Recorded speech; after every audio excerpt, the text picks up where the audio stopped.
Perezida Joao Lorenzo yatumiye i Rwanda kuwa gatatu ba Perezida Evariste Ndayishimiye w'u Burundi, Paul Kagame w'u Rwanda na Felix Tshisekedi wa Repubulika ya Demokarasi ya Kongo mu nama nshya ku kibazo cy'umutekano muke mu burasirazuba bwa Kongo nk'uko bivugwa n'ibiro ntaramakuru Angop bivuga kandi ko Perezida Joao Lorenzo yanatumiye Uhuru Kenyatta, umuhuza w'umuryango w'ibihugu bya Afurika y'Iburasirazuba EAC ku kibazo cya Kongo.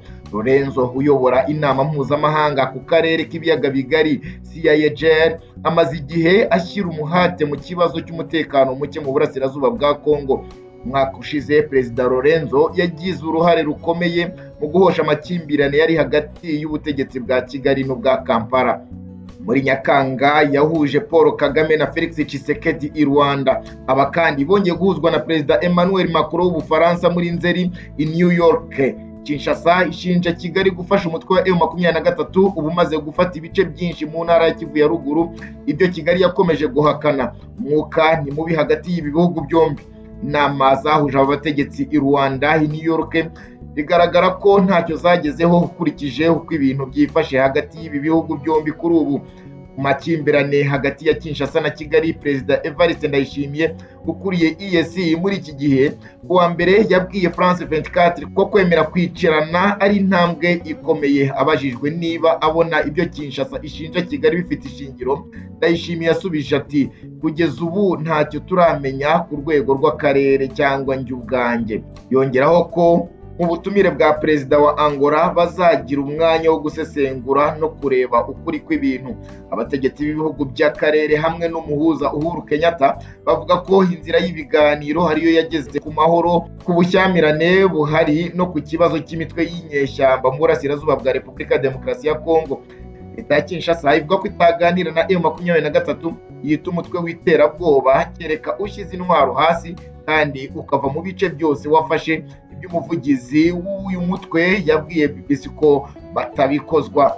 Ku rundi ruhande ariko tunyarukiye mu Burundi nacyo ku kibazo gisa n'iki ngiki, ariko nanone bagaruka ku mutekano w'ibihugu by'u Rwanda ndetse n'u Burundi, ariko no kuri Kongo muri rusange.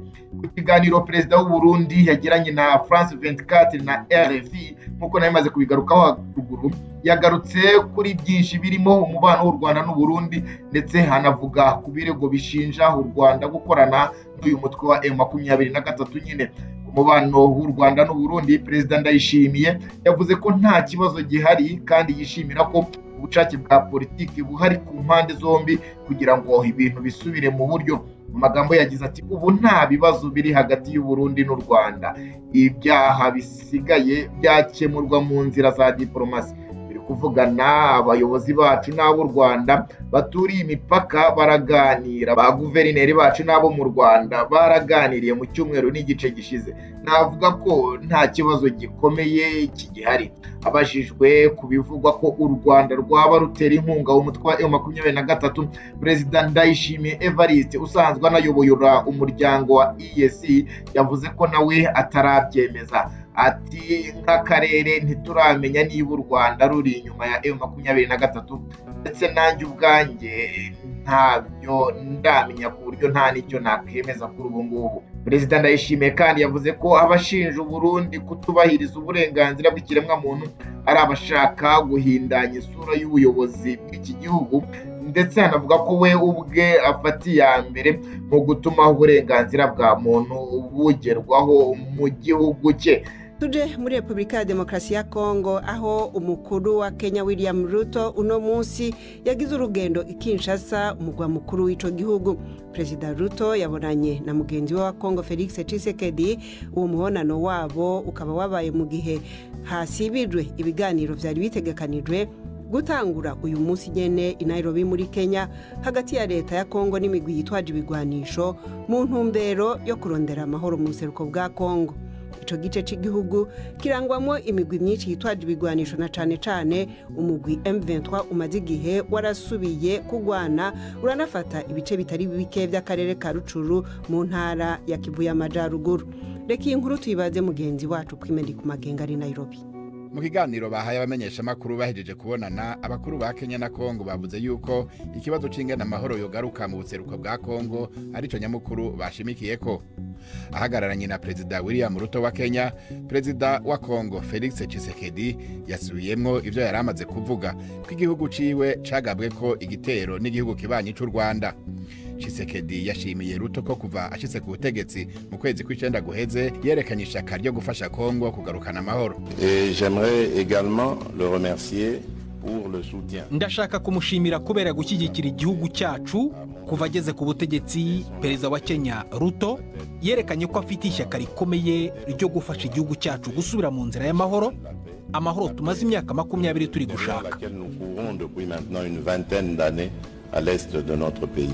Igihugu ca Kenya kirihatiye cyane ico gikorwa, kiri mu bihugu vy'ishyirahamwe rya Afrika y'ubuseruko byarungitse ingabo gufasha kugarukana amahoro muri Kongo, ariko hakomeje kubazwa ibibazo vy'ico izo ngabo zizokora, na cyane ko zizoja mu bikorwa byo kurwanya imigwi yitwaje ibigwanisho.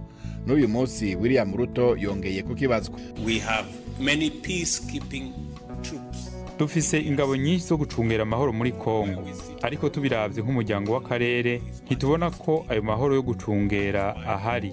Nico gituma hakenewe cyane ko haba inteko zo kubahiriza amahoro biciye mu ngabo za Afrika y'ubuseruko. Inshingano z'izo ngabo z'akarere nizo inteko za Kenya zisunga mu butumwa zagiyemwo muri Kongo. Uretse kurungika ingabo, uwahoze ari umukuru w'igihugu ca Kenya Uhuru Kenyatta yahawe ubutumwa n'umuryango w'ibihugu vya Afrika y'ubuseruko EAC bwo gufasha kugira habe ibiganiro hagati ya leta ya Kongo n'imigwi yitwaje ibigwanisho irangwa mu buseruko bw'ico gihugu. Ibiganiro byari bitegekanijwe gutangura uyu munsi, ariko byasivye ku munota wa nyuma. Umuntu akora mu itegurwa ry'ivyo biganiro atashimye kumenyekana izina yabwiye BBC ko mu gihe byasa n'ivyatunganye ngo ibiganiro bibe, batangajwe n'ingene leta ya Kongo isa niyerekanye yuko atagushaka kugaragara ko kubizamwo. Leta ya Kongo yavuze ko itazokwemera kuganira n'umugwi M23 utavuye mu turere uherutse kwigarurira ukanashira ibigwanisho hasi, ivyo uwo mugwi wavuze yuko utazokora. Mu kiganiro bahaye abamenyesha makuru bahejeje kubonana, abategetsi ba Kongo na Kenya ntaco bavuze kuco bacasibije ivyo biganiro n'isango rishasha vyoba vyimuriweko. Reka mbararikire gukurikira ibindi biganiro kuri TV Online TV, ora subscribe ndetse na like, comment hasi kucyo wifuza twakugarukiraho mu masaha ari imbere. Reka tubane mu bindi biganiro.